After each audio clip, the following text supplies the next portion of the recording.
Hey everybody, it's Rendon here again, and I think I've figured out what was going on with my audio in the last video. I think I just had my mic accidentally turned up to the absolute max it could go.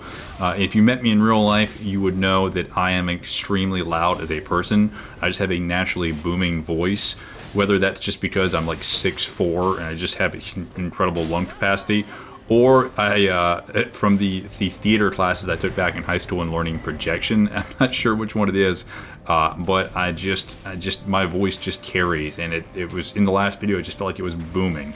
So I'm trying to fix that, trying to not make it sound so ridiculously loud in this one. So hopefully it turns out better.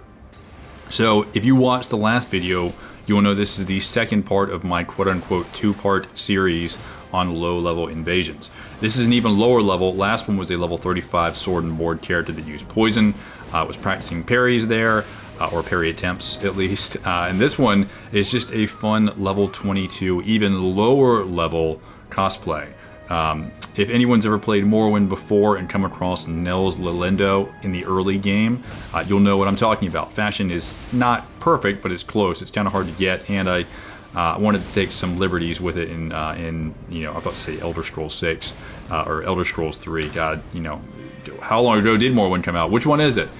In Elden Ring. But for those of you who are not familiar with Nels Lilindo, Nels is an early game NPC you can come across from in between the beginning town of Seydanine in Morrowind and the town and fort of Pelagiad. It's an imperial town and fort in the Ascadian Isles region.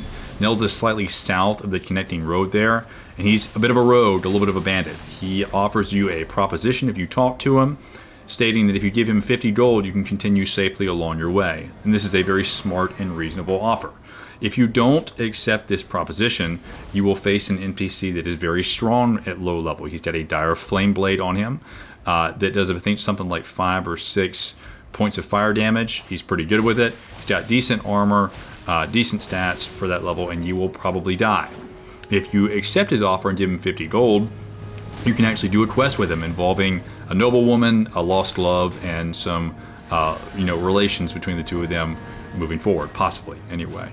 If you do manage to beat him, though, early on, you get some pretty good armor to start with and the dire flame blade. And I would always do this in my early playthroughs of Morrowind, because I would usually play kind of a dark elf character or some character that would use stealth or lockpicking, and so short blade was always one thing that I was usually using.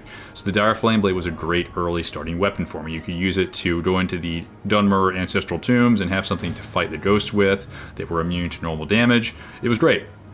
So I was like, okay, that would be a fun low-level cosplay in Elden Ring, is kind of a low-level invader bandit rogue, a dashing bandit and rogue. And I have, the short sword in Elden Ring, which is a terrible straight sword, but it fits because it's a quote-unquote short sword in the game, and I can put an enchantment on it to give it fire damage.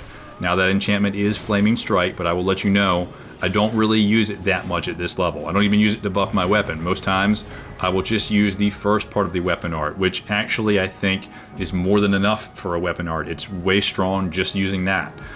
So if I can use that, I can combo it with like the R2s, which are thrusting R2s. That's about all I ever need. If I want to have something that's more of an over-leveled killer, I have the Dismounter with Sacred Blade, and I also have Gravitas on my Lord Sworn Straight Sword to pull people off ledges. And let me tell you, at 22, I was a little bit unprepared for how many overlevels I would come across. I thought like, hey, I'm going to see it, but I was going to be a little bit less than I saw at the level 35 or level 60 range. No, I was completely wrong. This is the most I've seen it in the entire game. It's either been overlevels with, like ridiculously overlevels with phantoms, or a bunch of low-level hosts that have very end-game stuff. Now, some of this end-game stuff I'm not as upset about as others. Like if I came across someone a little bit later on in the video who had the Godslayer Greatsword. Obviously there's no way at level 22. Well, there's probably no way at level 22 they could have gotten that. But if someone's trying to do a Black Flame build and play with what is maybe one of their favorite weapons in the game early and just kind of use that to make a build throughout the entire game, I can understand that. Black Flame is not great. And so if you want to use that and just have a fun thing, that's okay. However, their Phantom was using 2 of the rot daggers at low level, and I look a little bit less favorably upon that, and I think you can probably figure out why. It's very, very difficult at level 22 to kill overleveled phantoms unless they're very, very bad. Not being said, I'm a decent player. I like to think I'm a decent player, so I can actually do a good bit of damage, and I can usually kill decent players who are level 400, even with a level 22 character. However, that being said, I'm not infallible. And if someone is, running behind me while I'm trying to deal with their overleveled 400 friend, and they're casting and spamming Bloody Slash in an exactly 180-degree angle behind me, very baby energy, and I get true combo to death, sometimes that happens and you just lose. But I think that what I started this whole video idea, and the commentary I was going to put on this was just talking about how to make fun cosplay builds. And it's still going to kind of focus on that. Look at this lovely man here with 2 Antspur rapiers in the mushroom hat. It's going to still kind of focus on making fun cosplay builds and encouraging you to do so.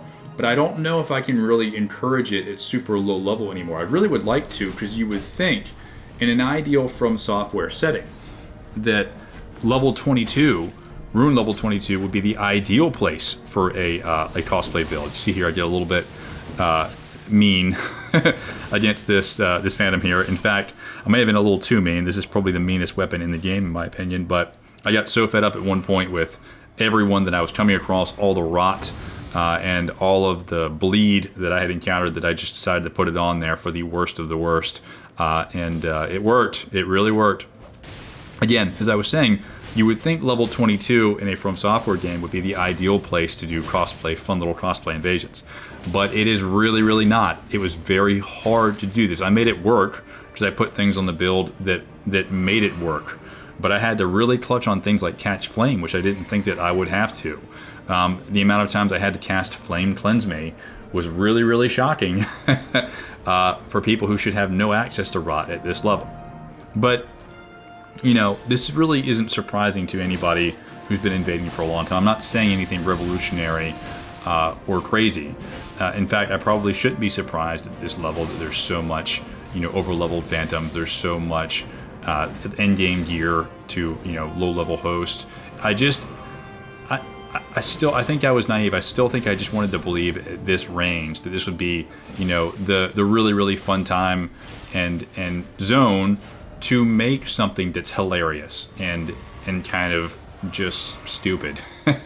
And I made it work again. I'm doing it. Like I made this character, and I'm not changing him because he works. But it's hard for me now to recommend at this level. Maybe I think that now if I was to recommend a Rune level to make a casual, fun cosplay invader at, I'd have to say probably somewhere in the 60 range. Because at that point in time, you can probably put somewhere around 40 vigor on your character and have one dedicated stat somewhere around 30 or 40 if you've dedicated your points correctly with some stamina, enough to put some armor on, put some poise. That's another thing I'm missing on this character. I have no poise for the fashion, but I did spend all the time in the world farming at level 22 the Clean Rot Knights to get their armor, and the level, unfortunately though, with no poise, there's going to be no halberd user, there's going to be no ultra user that's going to appreciate the time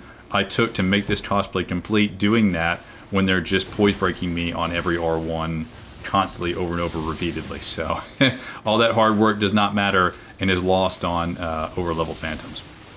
Anyway, again, as I was saying, I think level 60 is probably the way to go for fun cosplay invasions that I would recommend. Because as I said, you can get about 40 vigor, you can get like one stat completely buffed up that you need to.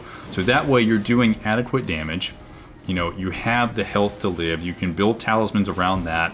And if you're using armor that's not really super poise heavy, you at least can use bull goats. You have probably 3 talisman, or well, ideally you should have 4 at that level, talisman slots unlocked. So you can have all the stats and all the poise you need to make something fun and make something that's effective and still really works. At this range, I'm not so sure I can recommend it. I'm not saying you shouldn't do it. In fact, I kind of think that maybe there should be more fun cosplays at this level, so that maybe that would encourage some hosts and fandoms to play a little more fun as well. but that's just not where I feel like it's sitting currently at the moment. At this point, at this level, you're probably better off making something a little stronger. But that being said, that's getting kind of into twink territory, and that's not really something that I like to do. So, you know, I don't really know how to address it. I don't think there's a way to make this better at the moment.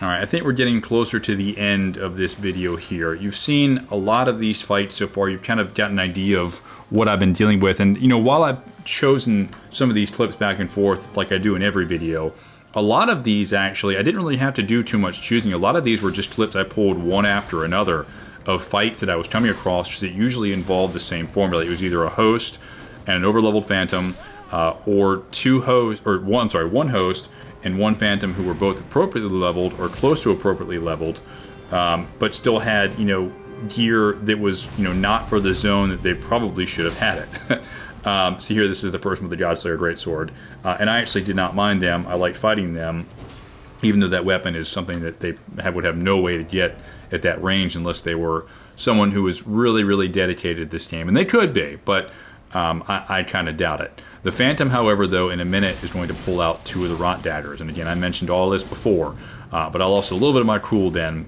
and you'll see what happens as a result of that when Rendon finally loses his tool. But I wanted to make a point in this last clip. After this one, we'll kind of really hammer this home. You have to be very prepared if you're going to make a build at this level. If you want to have fun at level 22, I think at the moment you have to make something. If you want to make a cosplay, if you want to make something fun, I'm going to doubly encourage you to bring some really strong things. I think that more so than any other range, I think that you have to in any invasion, you can walk into it with a fun mindset, right? But I think that you have to be very willing to, at a moment's notice, really switch if you want to win these. Now again, I always say I don't advocate for just trying to win all the time, but if you want to even be somewhat competitive at this range and not just get one shot, two shot by a lot of the people you're coming across, you do need to have some mean things. And I think that you need to approach some of these in maybe more of a mean way. I know that sounds really weird coming from me, and maybe it just this is this one video that I get this out of me, but man, some of the people I came across really brought a different side of me out that I hadn't felt in a long time. It was a very, very dark presence that rose in me that I was unprepared that would happen. As you can see here, anytime you come into an invasion in Caelid, you should be prepared. I don't know what it is, but every time I know it's going to be a rough invasion. I'm coming across people usually who are not very fun, or if they are fun, they're going to be very difficult to beat. You see here immediately, come into a world, it's a Taunter's Tongue invasion, which I'll find out a little bit later on. See, they're taunting me, trying to get me to roll early, so these people know what they're doing. Throw in rot pots, throw in the Albanorit pots, throw in lightning pots, throw in flame pots. You know, I think that the Phantom there, which I couldn't really tell, but I find out later on is the Phantom, is using the Shamshir. Eventually they pull out a heavy thrusting sword. The host, who I did not think was the host at this point in time, is using the dismounter as well. So I'm just trying not to die right here, right? Like, these pots are doing a ton of damage to me. I'm trying to lure them closer to PvE, but they're going to take those out with all the pots that they have to. This is a very prepared group, right? Fortunately for me, I have Flame Cleanse Me. I've got the tools I need. I've got a Wondrous Physic that has a heal on it and the continual HP buff, which has been very, very useful. Highly recommend that at this level for an added heal. So I'm prepared for this fight, but I'm not nearly as prepared as they are for this fight, and there's two of them. And at this point in time, again, I didn't know that this was a Taunter's Tongue invasion. So I'm thinking, okay, there's got to be, the only way I win this, there's only one way I win this, is if I can lure them into the PvE, if I can surprise and kill one, if I can do just enough damage, you know, catch one of them in a surprise combo to even the odds. But I'm taking so much damage, I'm getting hit by enough pots that I'm starting to think and starting to realize very quickly that this is not going to be winnable. At best, I can delay this. I can maybe try to run into the level a little bit, see if I can drag it out. But at the same time, I'm also kind of thinking, it's like, I don't know if I really want to do that. I don't really want to play that way.